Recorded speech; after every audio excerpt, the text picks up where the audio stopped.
언제 어디서나 함께하는 진리. 들려주는 대수내보.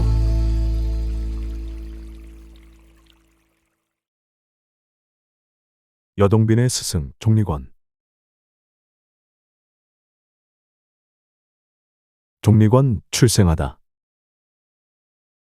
종리권은 팔선의 수장이자 여동빈의 스승으로 알려져 있다. 성은 종리이고 이름은 권이며 자는 운방이다. 중국 함양 출신으로 훗날 이름을 각이라 바꾸었으며 자는 적도이고 호는 정양자다. 태어날 때 기이한 빛이 하늘로 솟구친 모습이 마치 장렬하는 불빛과 같아 상서로움을 더했다. 주위에 사는 사람들은 솟구치는 화염 때문에 불이 난 것으로 오인할 정도였다. 종리권은 어려서부터 골격이 크고 풍채가 건실했다. 이마가 넓고 눈은 오목하고 코가 높았다. 귀는 크고 두터우며 눈썹은 짙고도 길었다. 얼굴은 붉고 기골이 남달라서 위풍당당한 장부의 모습이었다. 팔선도에서 종리권은 머리 양쪽에 상투를 틀고 배를 드러낸 채 손에는 항상 파초선을 들고 있다. 종리권 돌을 만나다. 종리권은 벼슬에 나아가 간이대부에 올랐다. 간관 업무를 수행하던 중 모함을 받아서 좌천되어 강남으로 귀양을 가게 되었다. 귀양에서 돌아온 종리권은 진나라의 대장군으로 복직했다. 그 당시 토번이 국경을 넘어 침입해오니 종리권은 군사를 거느리고 출전했다.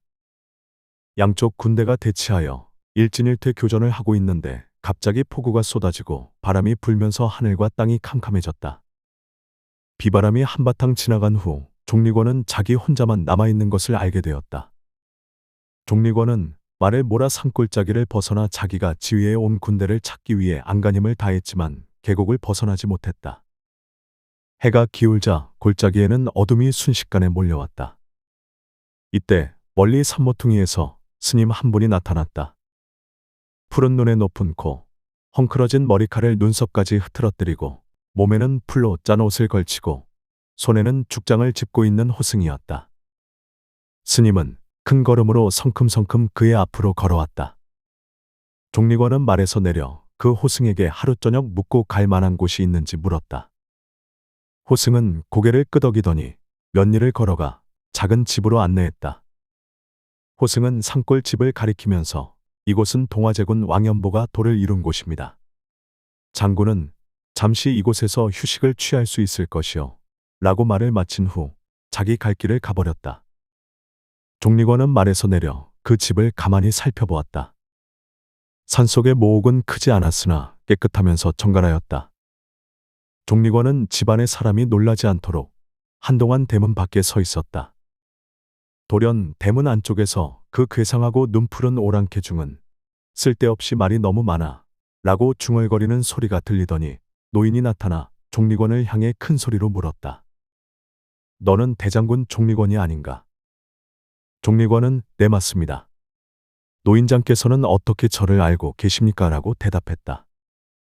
노인은 빙그레 웃으며 종리권을 집 안으로 들어오게 했다. 종리권은 노인의 엄숙한 분위기에 동화된 듯 부지불식간에 세상을 벗어나 돌을 닦겠다는 마음이 구름처럼 일어났다. 종리권은 노인에게 신선이 되는 법을 물었다. 노인은 종리권에게 선문에 들기 위해서는 인연이 있어야 한다 라고 했다. 종리권은 노인에게 제자로서의 예를 올리고 스승으로 모셨다. 이때부터 종리권은 선도 수련을 시작했다. 동화제군 왕연보는 종리권에게 장생의 진결과 불로장생의 금단 제조법인 금단화후 및 악기와 악령을 퇴치하는 청룡검법을 전수하였다. 이때부터 그는 옛날에 속인 복장을 벗어 던지고 도복으로 갈아입었다. 머리는 빗어 올려 쌍계를 틀었고 손에는 파초선을 들고 다녔다. 그 후 종리권은 공동산에 머물렀다. 그곳에서 화양진인을 만나 옥으로 만든 함 하나를 받았는데 그 속에는 신선비결이 들어있었다. 종리권은 신선비결을 통해 선도의 깊이를 더했다. 종리권 여동빈의 스승이 되다. 그는 당대의 여동빈에게 도를 깨닫게 했다고 전해진다. 진사 시험에 낙방한 여동빈은 여산으로 종리권을 찾아와 가르침을 청한다. 종리권은 여동빈이 꿈을 통해 인생의 온갖 영화와 풍파를 겪도록 한 후 인생의 진리를 깨닫게 하고 여동빈이 신선이 될 수 있도록 시험한다. 이러한 이야기가 운방십시동빈이라는 고사로 전해지고 있다. 그가 여동빈을 시험한 몇 가지를 소개하면 다음과 같다. 눈앞의 이익에 마음이 흔들리지 말라. 하루는 거리에서 고대의 구리 벼루 하나를 사서 집으로 돌아와 보니 금으로 된 것임을 알게 되자 곧장 그 벼루 판 사람에게 금 벼루를 돌려주었다. 전생에 지은 악업의 과보에 순응하라. 한 번은 그가 방 안에 앉아 있는데 갑자기 괴상한 귀신들이 수없이 나타나 그를 때리려고 하고 또는 죽이려고 하기도 했다. 그러나 그는 조금도 무서워하지 않았다. 또 수십 명의 야차들이 살이 찢기고 피를 흘리는 귀신 하나를 데리고 오니 그 귀신이 너는 전생에 날 죽였어. 그래서 내가 이승의 빚을 받으러 왔다 하고 울부짖었지만 그는 피하지 않고 칼과 오랏줄을 잡고 운명을 받아들이려 하니 갑자기 공중에서 크게 꾸짖는 소리가 들리고 귀신들이 모두 사라져 버렸다. 10가지 시험을 무사히 마친 후 종리관은 여동빈의 손을 어루만지며 속세의 마음은 없어지기 어렵고 선인의 재주는 만나기가 어렵다네.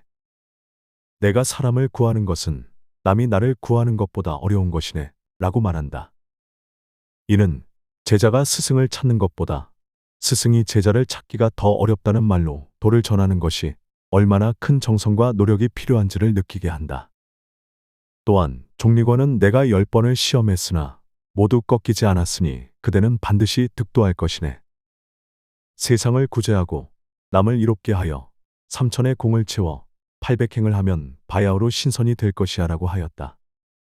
그는 제자가 득도하는 것도 중요하지만 나아가 세상 사람들을 구제하는 것이 더욱 소중한 공덕임을 일깨워 주었다. 생사와 재색에 관한 10가지 시험에서 여동빈의 마음에 아무런 동요가 없게 된 후에야 비로소 쇠붙이의 손가락을 대어 황금으로 변하게 하는 점석성금, 악기를 물리치는 대도천둔 검법, 불로장생의 묘약인 용호금단을 만드는 비문 등을 전수하였다. 이 고사에 따르면 여동빈이 모든 시험에 합격했기 때문에 종리관은 안심하고 승천하여 천선이 되었으며 뒷일을 모두 여동빈에게 맡겼다고 한다. 여동빈은 세상의 모든 중생을 제도할 때까지 승천하지 않겠다고 맹세하고 스스로 지선이 되었다고 한다. 종리관 전진교에서 이조가 되다. 훗날 종리관은 금대에 성립한 전진교에서 북오조의 한 명으로 받들어진다. 즉 전진교는 제1조 동화제군 왕연보를 시작으로 제2조 정양제군 종리관, 제3조 순양제군 여동빈으로 이어진다. 또한 원대 세조 6년 1269년에 종리관을 정양계오전도진군에 봉하였으며 원대 무종 3년에 이르러 다시 정양계오전도 수교제군에 봉해진다. 종리관은 도교 수련법에 커다란 영향을 미친 인물이며 여동빈의 스승이다. 그러나 중국 민간에서는 항상 여동빈의 유명세에 가려져 있던 인물이다. 그는 제자 여동빈을 살뜰히 챙기며 선도의 길로 인도한 스승이었다. 여동빈의 득도 과정을 살펴보았을 때 종리관은 제자의 세속적 욕망을 이해하고 어머니와 같은 마음으로 포용한 스승이라 볼 수 있다. 신선 종리관의 이야기는 자모지정의 마음으로 선후각 사이에 소통하여 화합에 힘쓰라고 하신 도전님의 말씀을 떠올리게 한다. 여동빈의 스승 종리관.